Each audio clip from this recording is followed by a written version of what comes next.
perasaannya kita lawan, akhirnya muncullah label masalah. Kalau perasaannya nggak kita lawan, label masalah itu nggak muncul.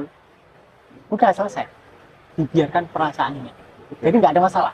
Masalah itu aslinya ilusi, karena tidak pernah ada. Sadari ketakutannya, disadari rasa kekurangannya. Itu paling gampang, paling gampang. Alumni kita kan barusan itu kan, dapat apa itu? Mercy. Ya.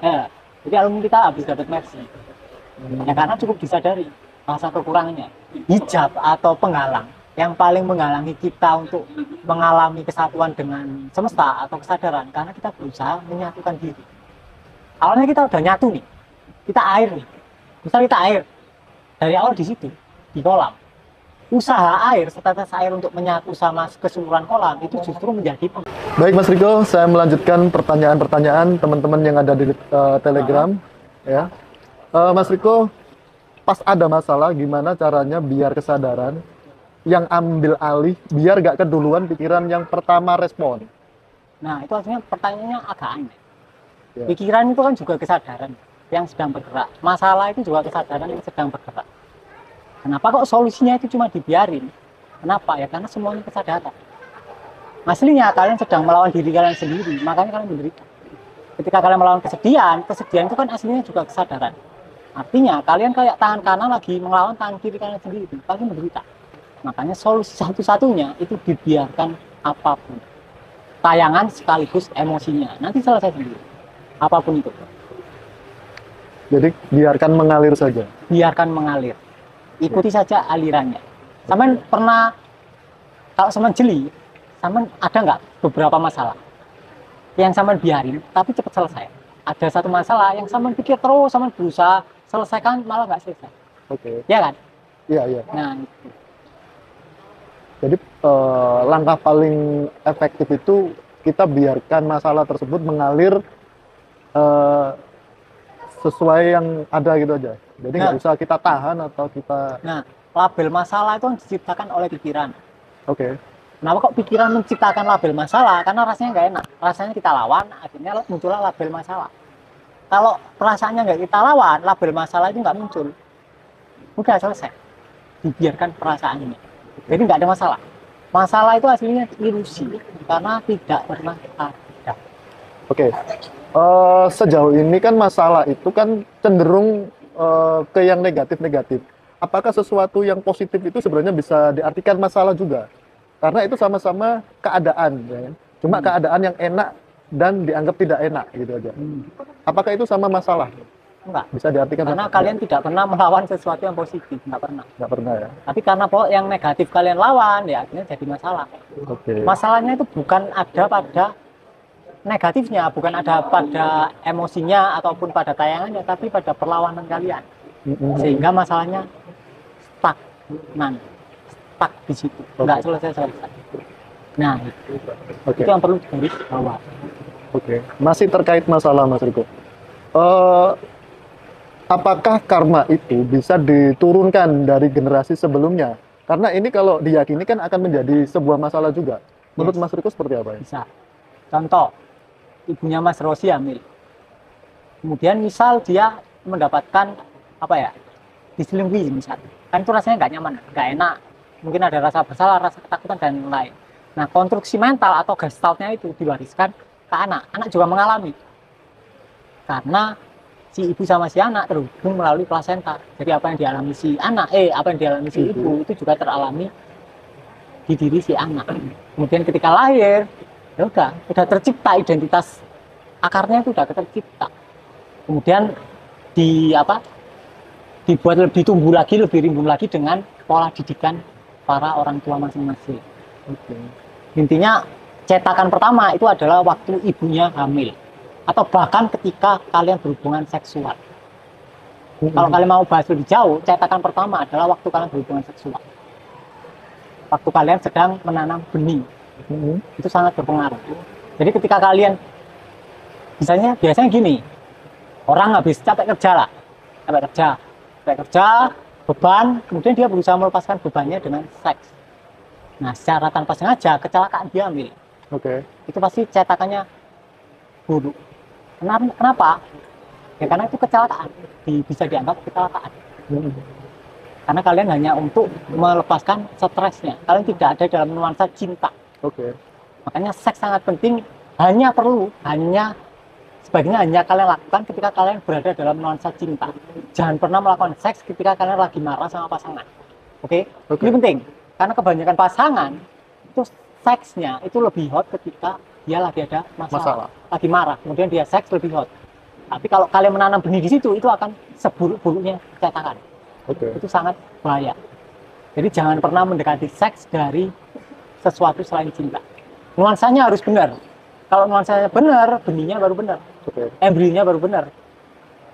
Kemudian skenarionya ketika kalian hamil, itu sebenarnya ditentukan ketika kalian berhubungan seks. Kalau kalian berhubungan seks itu ada ketakutan di dalamnya, karena kalian selingkuh, atau karena adanya ketegangan, ada ketakutan, dan lain-lain, ya pasti nanti skenario waktu hamil akan sesuai. Makanya jangan pernah melakukan hubungan seks ketika kalian sedang marah dengan istri. Selesaikan dulu di luar ranjang. Terkait ini Mas Riko, ketika kita mau menciptakan benih unggul ya, kan kita tidak boleh capek kan. Nah, tapi mayoritas masyarakat kita itu masyarakat pekerja dan waktu luangnya sangat sempit. Nah, untuk mengatasi itu seperti apa Mas Riko? Ya itu tadi solusinya. Jadi bukan soal kalian kerja atau enggak, bukan soal kalian capek atau enggak. Adalah soal kalian mendekati seks itu dari nuansa apa. Ketika kalian sedang bahagia, sedang saling sayang, sedang berada dalam nuansa cinta, kalian nge-seks itu adalah cetakan yang paling bagus. Tapi kalau kalian nge-seks dari kalian sedang marah sama istri, kalian nge-seks, seksnya mungkin hot, tapi benihnya akan jelek. Cetakannya akan sangat-sangat buruk. Dan kemudian akan diikuti oleh skenario yang akan semakin memperkuat identitas tersebut. Jadi identitas pertama itu yang kalian ciptakan terhadap anak kalian itu adalah ketika kalian seks dengan istri kalian. Kalau itu hamil, itu. Jadi jangan pernah jangan pernah dekati seks dari nuansa ketika nuansanya buruk. Jadi dekati dari cinta. Makanya kenapa kalau di zaman dulu raja-raja itu milih hari buat seks. Sampai segitunya ya? Sampai segitunya. Karena harus dipersiapkan. Nanam benih itu memang harus dipersiapkan. Kalau enggak, cetakannya pasti jelek. Itu. Jadi persiapkan. Benar-benar persiapkan. Kalian berada dalam nuansa cinta, kalian harmonis, kalian nggak ada pendaman sama istri. Cetakannya pasti bagus. Tapi kalau rumah tangga kalian sudah nggak baik-baik saja, kalian nanam benih pasti dia. Apakah ini dibahas di Bersih Jiwa, Mas? Dibahas. Nanti teman-teman bisa gabung di Bersih Jiwa atau langsung hubungi dari manajemen Mas Riko juga bisa. Dan jangan lupa tanggal 30 Oktober sampai 1 September bisa gabung. Oktober sampai November teman-teman bisa gabung di Zoom-nya Mas Riko ya. Oke, lanjut Mas Riko. Bagaimana mendatangkan ya kan keberuntungan yang berkelanjutan? Ya disadari ketakutannya, disadari rasa kekurangannya. Itu paling gampang, paling gampang. Alumni kita kan barusan itu kan, dapat apa itu? Mercy ya. Jadi alumni kita habis dapat Mercy. Ya karena cukup disadari rasa kekurangannya. Ketika sudah disadari, tiba-tiba ada aja uang buat beli Mercy. Padahal sebelumnya saldonya nggak cukup. Bahkan kartu kalau umpama dia main nyicil itu nggak bisa. Karena berapa? 2 ya. CL2 ya. Kartu kreditnya bahkan CL2, jadi nggak bisa. Tapi ya tiba-tiba CL0 ya. CL0 bisa. Kalaupun dia mau nyicil bisa. Dan itu bisa dipelajari di Bersih Jiwa. Tanpa pintu. Di letting in bisa. Jadi juga. Sangat perlu untuk merilis atau bukan merilis, membiarkan rasa kekurangannya. Dibiarkan disadari, ya udah, nanti datang sendiri. Intinya bisa ya, untuk mendatangkan keberuntungan yang terus-menerus atau berkelanjutan. Oke Mas. Lanjut Mas. Apa karma itu cuma pendaman emosi saja atau seperti apa Mas? Karma itu kan mekanisme sebab akibat. Ketika kalian punya pendaman tertentu, akibatnya ya sesuai pendaman itu. Jadi karma adalah mekanisme dari samskara atau mekanisme dari pendaman. Kalau keseluruhan gambaran utuh disebut samsara, penderitaan. Samsara. Selagi kalian ada pendaman, selagi kalian masih terjerat di identitas fiksi kalian, ya kalian pasti menderita. Itu namanya samsara. Samsara. Iya. Oke. Lalu bagaimana cara menarik magnet energi positifnya, Mas? Cara menarik energi positif. Ditarik. Nggak bisa? Nggak usah ditarik, Nggak ngapain bisa. ditarik? Kalian kan energi itu sendiri. Sekarang tak tanya, kalau di kuantum fisika, di fisika yang asli nih, pelajaran asli, ada energi positif negatif nggak? Ada. Beneran? Beneran ada? Ada, Ada. ada, Ada. atau nggak ada? Kayaknya sih ada. Waktu belajar. Nggak ada. Nggak ada. Nggak ada yang bisa disebut energi positif negatif. Adanya energi. Kalau muatan ada, muatan positif negatif yang selalu berinteraksi, tapi itu bukan energi. Itu adalah ekspresi dari energinya. Tapi kalau energi murni, jadi nggak ada yang bisa disebut energi positif, energi negatif. Oke. Kalaupun kita mau memanfaatkan energi positif, kalau semua orang memanfaatkan energi positif, kita gampang-gampangan logika lah. Misal penduduk bumi 100 lah. 100 orang menggunakan energi positif. Yang kita judge positif. Kan berarti ketersediaan energi yang kita kira positif itu sangat sedikit. Yang negatif nggak kepakai. Di atmosfer banyak. Berarti nggak ada ya hukum Bener tarik nggak? menarik itu ya? Bener kan? Iya. Artinya kita aslinya nggak perlu menarik. Kalaupun kita berusaha menarik yang positif, semua orang narik yang positif, ketersediaannya sangat minim. Lantas Nah, dulu sekarang ada gimana cara kita mendaya gunakan yang selama ini kita anggap negatif? itu bisa Itu poin diperdayakan. penting. Poin penting. Poin pentingnya di situ Poin ya. penting. Semua yang negatif kita perdayakan. Cuma tinggal orangnya itu bisa nggak memperdayakan atau gimana, mungkin ada cara termudah untuk memperdayakan energi itu tadi Ya, ya. intinya ya konsep dualitas di kepala harus runtuh terlebih dahulu. Karena di kehidupan nyata itu nggak ada positif negatif. Itu cuma Teori. judgement dari pikiran kita. Oke. Karena pikiran kita nggak suka sama rasa itu. Hmm. Oke, Mas. Apakah nasib buruk juga bisa dirubah, Mas? Maksudnya. Kan banyak orang yang mengeluh nasib saya ini selalu sial, selalu kena musibah. Nah, apakah nasib tersebut bisa dirubah atau Dibiarkan. dibiarkan saja? Dibiarkan. Ketika kalian melawan ya akan looping terus, selalu terjadi lagi. Karena kalian masih stuck di aliran yang sama, tetap stuck karena kalian misal kayak tadi yang dijelaskan, ketika kalian terseret arus terus kalian melawan arus ya kalian akan tetap di kondisi yang sama. Ketika kalian mengikuti arus mungkin kalian akan melewati jalan yang buruk sepersekian detik, tapi setelah itu kan ganti tayangan. It's okay, nggak ada masalah. Ya, memang harus dialami. Ketika dialami ya selesai. Nggak lama. Perlawanan kalian yang bikin itu lama. Karena kalian ngelawan. Akhirnya lama. Sama kayak buku novel, kalian nggak mau baca satu halaman, akhirnya bolak-balik di situ. Kalian nggak bisa buka halaman selanjutnya. Nggak bisa. Gimana? Orang kalian nggak menerima skenario yang di halaman ke-100. Kalian mau buka halaman ke-105 gimana? Nggak bisa. Harus melewati. Harus dilewati. Ketika kita mengikuti arus, membiarkannya lewat, ya udah selesai kan. Ternyata nggak semenakutkan yang pikiran kita. Biasa aja ternyata.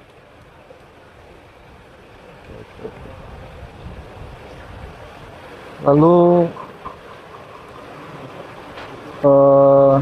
apakah bisa diperjelaskan, Mas Riko? Apa namanya? Oke, kurang keras ya. Bagaimana sikap kita terhadap semesta yang sehingga semesta tetap memberikan satu keberkahan dan keberhasilan? Dilepas lagi atau gimana? Nah itu dualitas, pertanyaannya dualitas. Berarti dari pertanyaan itu, orang yang bertanya menganggap semesta terpisah dari kita. Menganggap semesta adalah suatu sosok yang memberikan. Padahal kita adalah semesta itu sendiri. Maka nggak ada istilah memberikan dan yang diberi. Nggak ada, karena keduanya adalah satu, bukan dua. Maka kurang tepat pertanyaannya. Kalau semesta memberikan, ya karena kita sendiri adalah semesta itu sendiri. Oke. Terus bersatu dengan semesta itu apakah hanya sekedar pengetahuan dan memahami atau memang sesuatu rasa atau hanya merasa bersatu? Oke, kita anggaplah semesta itu kesadaran. Dari awal kita udah kesadaran. Hijab atau penghalang yang paling menghalangi kita untuk mengalami kesatuan dengan semesta atau kesadaran karena kita berusaha menyatukan diri. Awalnya kita udah nyatu nih, kita air nih, misal kita air dari awal di situ di kolam, usaha air, setetes air untuk menyatu sama keseluruhan kolam itu justru menjadi penghalang. Ketika kita rileks, kita mengalami kesatuan secara aktual, bukan soal rasa, tapi kita mengalami secara aktual. Dan itu akan kalian pahami ketika kalian mengalami by experience, nomenanya. Oke. Oke teman-teman, saya ingatkan lagi, jangan lupa nanti gabung di Zoom-nya Mas Riko. 1 bulan penuh, tanggal 30 Oktober sampai 1 November. 31 Oktober. Oh ya, 31 Oktober sampai 1 November. 2 hari kan? 2 hari, jadi sebulan penuh. Oke Mas Riko, gimana nih caranya ngilangin ketakutan atau trauma yang belum kita alami, tapi trauma itu sudah melekat dalam diri kita? Bentar-bentar, menghilangkan ketakutan dan trauma yang tidak pernah kita alami. Maksudnya hal yang belum terjadi. Jadi kita sudah berpikir, sudah trauma duluan nih. Saya besok mau ke Jakarta naik pesawat nih. Jangan-jangan takut, jangan-jangan nanti dibegal orang di jalan dan lain sebagainya. Nah, cara menghilangi hal-hal tersebut itu seperti apa? Bisa dari keinginan menghilangkannya, dibiarkan. Jadi sensasi takutnya dibiarkan, gitu doang hasilnya. Gampang hasilnya. Poinnya cuma itu toh ya Itu dari doang. Cuma waktu webinar lighting ini kan kita tambahi cara-cara tertentu untuk mempermudah. Hasilnya intinya itu. Kalau kalian udah bisa itu ya udah. Mungkin kalian cuma butuh temen ya nggak apa-apa gabung. Tapi kalau kalian udah bisa total, kalian nggak butuh temen ya nggak usah gabung, nggak perlu. Nah, ini terkait di apa ya, keyakinan Jawa. Dalam kasanan Jawa seringkali disebut istilah atau terminologi rasa atau roso, ya Mas. Nah, Mas Riko, hampir dalam hal apa saja dalam kasanan Jawa, rasa menjadi semacam melting point. Apakah rasa ini hakikatnya adalah pencapaian kesadaran atau seperti apa? Jadi kalau di Jawa itu ada istilah roso. Jadi roso yang dimaksud dalam ajaran Jawa itu bukanlah perasaan. Itu adalah background dari perasaan. Bahkan kata roso aslinya nggak begitu tepat. Makanya istilahnya kan tanpi noyong opo kan, nggak bisa dinamai. Makanya istilah roso bahkan nggak tepat. Intinya roso itu bukanlah perasaan, bukan emosi, bukan pikiran. Roso itu adalah latar belakang atau ruang di mana perasaan muncul dan dikembangkan. Jadi bukan apa namanya, pencapaian kesadaran, bukan ya? Kita udah sadar dari awal. Coba lah Mas Rosi usahakan nggak sadar, bisa nggak? Nggak bisa, nggak ada tombol off-nya. Ya. Kita cuma mengira kita lagi tidak sadar. Bahkan perkiraan kita atau dugaan kita sedang nggak sadar itu terjadi di dalam kesadaran. Oke. Jadi intinya rasa itu tadi apa tuh? Latar belakang atau ruang dari perasaan. Ruang dari perasaan kita sendiri ya. Oke.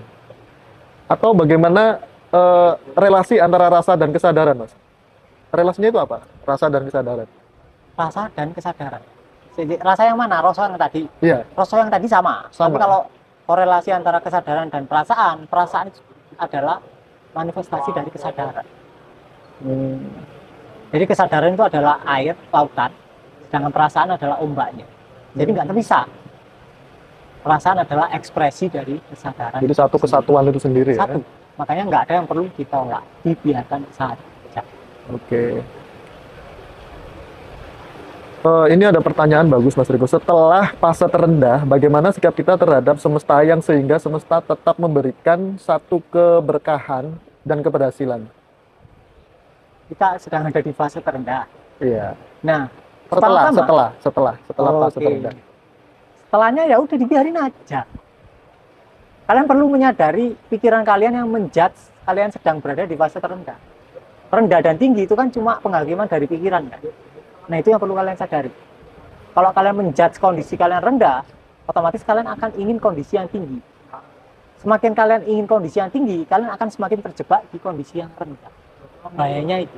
Makanya disadari mekanisme pelabelan dari pikirannya. Itu tricky dan sangat berbahaya. Ketika pikiran kita mulai membedakan antara rendah dan tinggi, itu adalah fase yang sangat berbahaya. Kalau kalian tidak sepenuhnya menyadari jebakan itu. Jadi perlu disadari. Pikirannya, oh ini fase rendah. Nggak ada ya. Itu kan cuma suara pikiran. judgement, penghakiman dari pikiran. Asumsinya yang pikiran. menghakimi pikiran kita sendiri ya. Pikiran kita sendiri. Pikiran kita menghakimi pikiran sebelumnya. Ya kan? Benar. Contoh. Misal gini, pikiranku tiba-tiba gini. Joko ke suruh rek, teko.